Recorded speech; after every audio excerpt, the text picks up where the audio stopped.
നമ്മുടെ ക്ലാസ്സിൽ അഞ്ജുവിനില്ലേ, എന്നെ ഒരു നോട്ടുണ്ടോന്ന് സംശയം. അത് എനിക്കും തോന്നി. അവളുടെ ബാഗിൽ നിന്ന് നല്ല 100 റുപ്യ കാണാനില്ല എന്ന് പറഞ്ഞിരുന്നു. അതായിരിക്കും.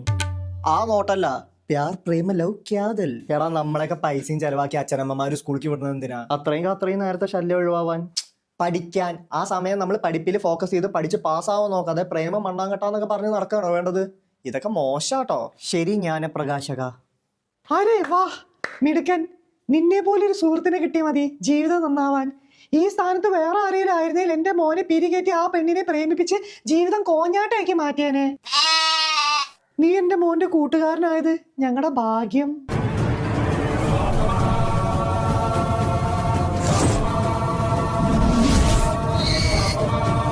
പ്രേമം മണ്ണാങ്കട്ടാന്ന് പറഞ്ഞു നടക്കാതെ അവനെ പോലെ പഠിപ്പിൽ ഫോക്കസ് ചെയ്യണം അശുംബ. ഇവനെ പോലെയോ? കഴിഞ്ഞ മാത്സ് പരീക്ഷയ്ക്ക് ടീച്ചർക്ക് ആൻസർ ഷീറ്റിൽ ലവ് ലെറ്റർ എഴുതി കൊടുത്ത ഈ തൊട്ടിയോ? അത് എളുപ്പത്തിൽ പാസ്സാവാൻ ഒരു ഐഡിയ ചെയ്തതാ ആന്റി. ടീച്ചർക്ക് ലവ് ലെറ്റർ എഴുതി കൊടുത്താൽ പാസ്സാവുന്ന നിന്നോട് ആരാടാ പറഞ്ഞു മ്ലേച്ഛ? അച്ഛൻ.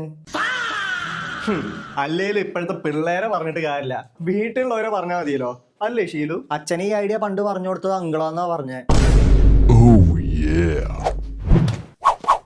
സബ്രോं की जिंदगी में कभी कदम हो जाती है.